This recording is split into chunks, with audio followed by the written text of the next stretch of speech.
আৰু ঘৰৰ বাহিৰত থকা যিবোৰ বস্তু আছে সেই বস্তুসমূহৰ কিছুমান নিয়ম কোৱা হৈছে। এই নিয়ম অনুসৰিয়ে বস্তুবোৰ ৰখাটো প্ৰয়োজনীয়। বাস্তুশাস্ত্ৰ অনুসৰি প্ৰত্যেক বস্তুৰে এটা নিৰ্দিষ্ট আৰু উচিত দিশ থাকে আৰু সেই বস্তুটোৰ সেই নিৰ্দিষ্ট ঠাইত ৰাখিলেহে ঘৰখনত সুখ শান্তিৰ বিৰাজমান কৰে। কাৰণ বাস্তুশাস্ত্ৰত প্ৰত্যেক বস্তুতে দুই প্ৰকাৰৰ শক্তি দেখা দিয়া হয়। সেয়া হৈছে সকাৰাত্মক আৰু নকাৰাত্মক, অৰ্থাৎ ভাল আৰু বেয়া। আৰু যদি আমি সেই বস্তুটো যোনটো ঠাইত ৰাখিব লাগে সেই ঠাইত নাৰাখি বেলেগ ঠাইত ৰাখোঁ, তেন্তে হ'লে সেই বস্তুটোৰ পৰা নকাৰাত্মক শক্তি অৰ্থাৎ বেয়া শক্তি আপোনাৰ ঘৰখনৰ পৰিৱেশত বিৰাজমান কৰে। আৰু যদি আমি সঠিক দিশত ৰাখোঁ, সঠিক স্থানত ৰাখোঁ, তেতিয়াহ'লে ই সকাৰাত্মক শক্তিয়ে ঘৰখন ভৰপূৰ কৰি তোলে। কেতিয়াবা আমি কিছুমান বস্তু এনেকুৱা জেগাত ৰাখি থওঁ, যোনটো জেগাত আমি যদি ৰাখোঁ তেন্তে হ'লে ঘৰখনলৈ যি সকাৰাত্মক শক্তি প্ৰৱেশ কৰিবলগীয়া হয় বা প্ৰৱেশ কৰে, সেই শক্তি প্ৰৱেশ নঘটে।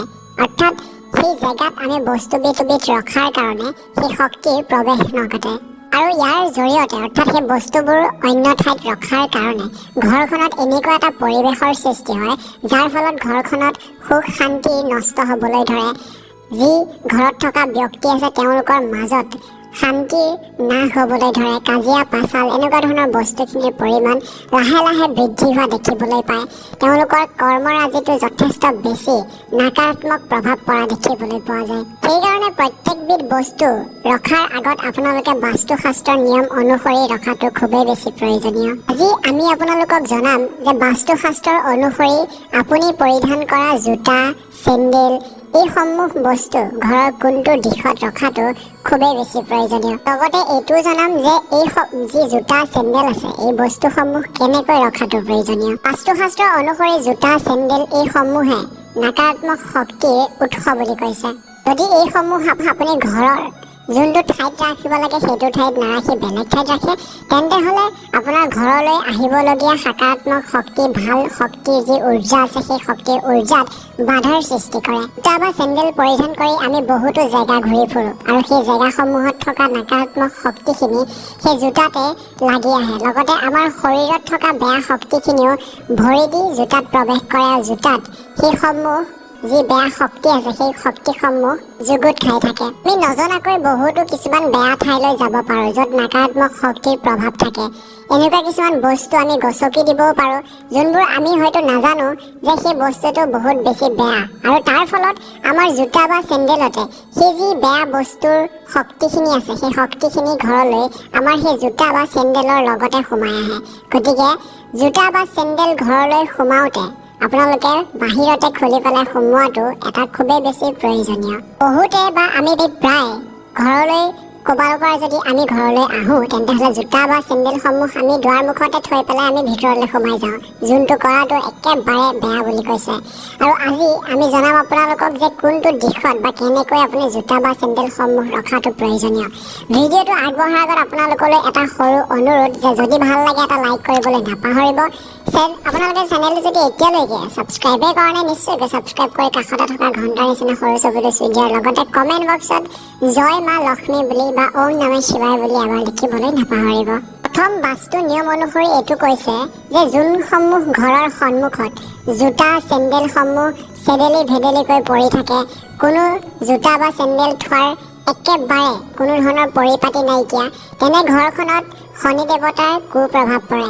আৰু আমি সকলোৱে জানো শনি দেৱতা হৈছে আমাৰ সকলোৰে মহাৰাজ, আৰু আমি যদি শনি দেৱতাৰ পৰা আমাৰ যদি বেয়া প্ৰভাৱ পৰে তেন্তে হ'লে গোটেই ঘৰখনৰ কাৰণে সেইটো যথেষ্ট এটা বেয়া।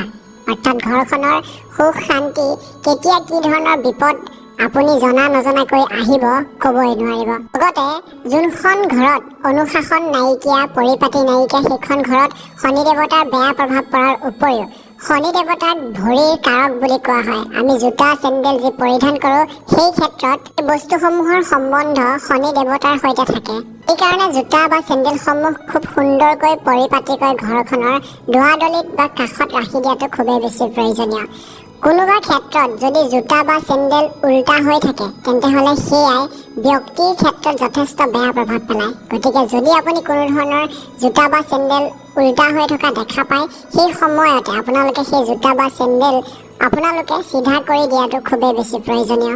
পিছৰ কথাবিধ হৈছে যে বাস্তু দোষ অনুসৰি সকলোতকৈ বেয়া বা ক'ব বিচাৰোঁ যে এই দোষবিধ বহুতে বেছি বেয়া, আৰু এয়া হৈছে যে আপোনাৰ ঘৰত যদি কোনো ধৰণৰ পুৰণা জোতা, ফটা জোতা, চেণ্ডেল আছে, আমি বহুতে মৰমত পুৰণা যি জোতা বা চেণ্ডেল ফটা হওক চিটা হওক আমি ৰাখি থওঁ, কিন্তু এইটো কৈছে যে ঘৰত আপোনাৰ যদি তেনেকুৱা ধৰণৰ কোনো জোতা বা চেণ্ডেল আছে, সেয়া সকলোতকৈ বেয়া এটা বাস্তু দোষত পৰে।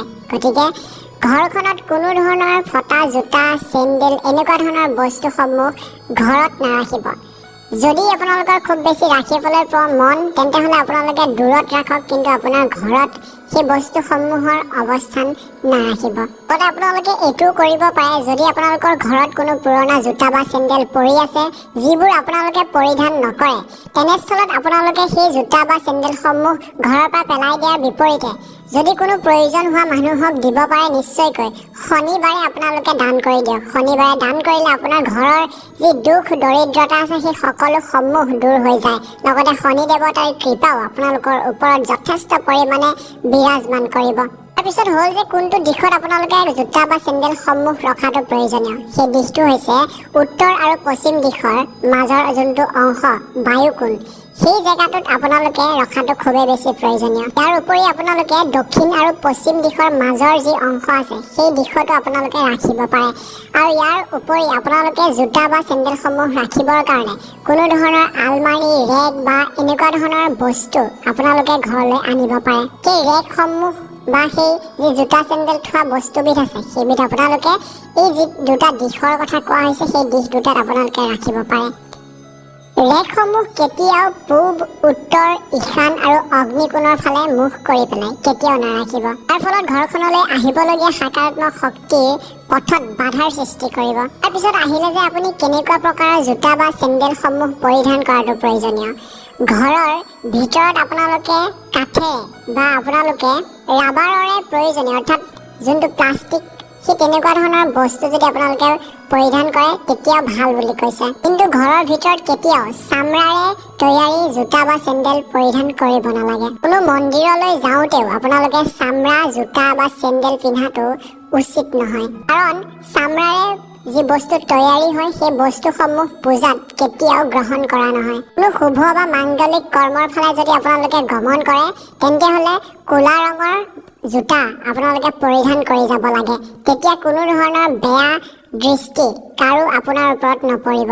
শনি দেৱতাৰ কৃপাৰ ফলত কাৰ্যত সফলতা অৰ্জন কৰিব। লগতে যদি ক'লা ৰঙৰ অৰ্থাৎ চেণ্ডেল বা জোতা যদি আপোনালোকে দান কৰে, তেতিয়া আপোনালোকৰ যি আধৰুৱা বা ৰখি থকা কাম আছে সেই কামসমূহ পুনৰ আপোনালোকে আৰম্ভ বা পুনৰ সমাপ্ত কৰিব পাৰিব। বহুতো লোকে শোৱাৰ সময়ত জোতা বা চেণ্ডেল তেওঁ বিচনাৰ তলতে ৰাখি দিয়ে বা মূৰৰ শিতানৰ ওচৰত ৰাখে। এয়া একেবাৰে উচিত নহয়। আপোনালোকে কেতিয়াও শোৱাৰ সময়ত জোতা বা চেণ্ডেল আপোনালোকৰ বিচনাৰ তলত নাৰাখিব বা ওচৰত নাৰাখিব। বাস্তুশাস্ত্ৰ অনুসৰি এনেকুৱা কৰিলে জীৱনত দুৰ্ভাগ্য আহে আৰু বহুতো ধৰণৰ সমস্যা বা বহুতো ধৰণৰ আপুনি বিপদৰ সৈতে সন্মুখীন হ'বলগীয়া হ'ব পাৰে। বিশেষকৈ কোনো বেমাৰী ব্যক্তিৰ বিচনাৰ তলত বা ওচৰত জোতা বা চেণ্ডেল ৰখাটো একেবাৰে বেয়া। ইয়াৰ নকাৰাত্মক যি প্ৰভাৱ আছে তেওঁৰ শৰীৰত পৰে। বাস্তুশাস্ত্ৰ অনুসৰি কেতিয়াও জোতা বা চেণ্ডেল পৰিধান কৰি পেলাই শুব নালাগে। ইয়াৰ ফলত জীৱনত দুৰ্ভাগ্যৰ সন্মুখীন হ'বলগীয়া হয়। মুখ্য দুৱাৰৰ একেবাৰে সন্মুখতে কেতিয়াও জোতা বা চেণ্ডেল ৰাখিব নালাগে। বহুতো লোকে লৰালৰিকৈ দুৱাৰ মুখতে অৰ্থাৎ সন্মুখতে জোতা বা চেণ্ডেল ৰাখি দিয়ে। এনেকুৱা কৰাটো একেবাৰে অনুচিত। এনেকুৱা কৰিলে ঘৰখনলৈ অহা শক্তি অৰ্থাৎ ভাল শক্তিসমূহতো বাধা পৰেই, লগতে মা লক্ষ্মী অসন্তুষ্ট হৈ পৰে। জোতা বা চেণ্ডেলৰ যি আলমাৰি বা যি বস্তু আপোনালোকে বনাব, সেই বস্তুবিধ 2 বা 3 ফুট আঁতৰত মুখ্য দুৱাৰৰ পৰা ৰখাটো প্ৰয়োজনীয়। জোতা বা চেণ্ডেলসমূহ ৰাখোঁতে এইটো ধ্যান দিব যে সন্মুখৰ পৰা চাওঁতে চেণ্ডেল বা জোতাৰ সন্মুখ ভাগ যাতে দেখা নাপায়। জোতা বা চেণ্ডেলৰ পিছৰ ভাগটোহে যাতে চাওঁতে সন্মুখৰ পৰা দেখা পায়। জোতা বা চেণ্ডেল কেতিয়াও তুলসী গছৰ ওচৰত ৰখাটো উচিত নহয়। তাৰ ফলত তুলসী গছৰ অপমান হয় আৰু তুলসী গছক মা লক্ষ্মীৰ ৰূপ বুলি মান্য কৰা হয়। জোতা বা চেণ্ডেল থোৱা যি আলমাৰি আছে সেয়া কেতিয়াও পাকঘৰৰ যি ৱাল আছে বা বেৰ আছে, লগতে আপোনালোকে পূজা কৰা ঘৰৰ যি ৱাল বা বেৰ আছে তাৰ সৈতে সংলগ্ন কৰি কেতিয়াও নাৰাখিব। তাৰ ফলত পূজাস্থলৰ আৰু পাকঘৰৰ যি বাতাৱৰণ আছে সেয়া যথেষ্ট বেছি বেয়া হৈ পৰে।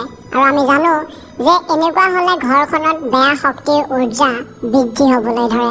গতিকে এয়াই আছিলে কিছুমান এনেকুৱা ধৰণৰ বাস্তু শাস্ত্ৰ অনুসৰি নিয়ম, যোনখিনি আপোনালোকে ঘৰৰ মুখ্য দুৱাৰত আপোনালোকে জোতা বা চেণ্ডেল পৰিধান কৰি থওঁতে পালন কৰিবলগীয়া। আমি পুনৰ এটি নতুন ভিডিঅ'ত লগ হ'ম। তেতিয়ালৈকে এই মুহূৰ্তত বিদায় মাগিছোঁ। ভালদৰে থাকক। ওম নমঃ শিৱায়, ওম নমঃ শিৱায়, ওম নমঃ শিৱায়। ধন্যবাদ।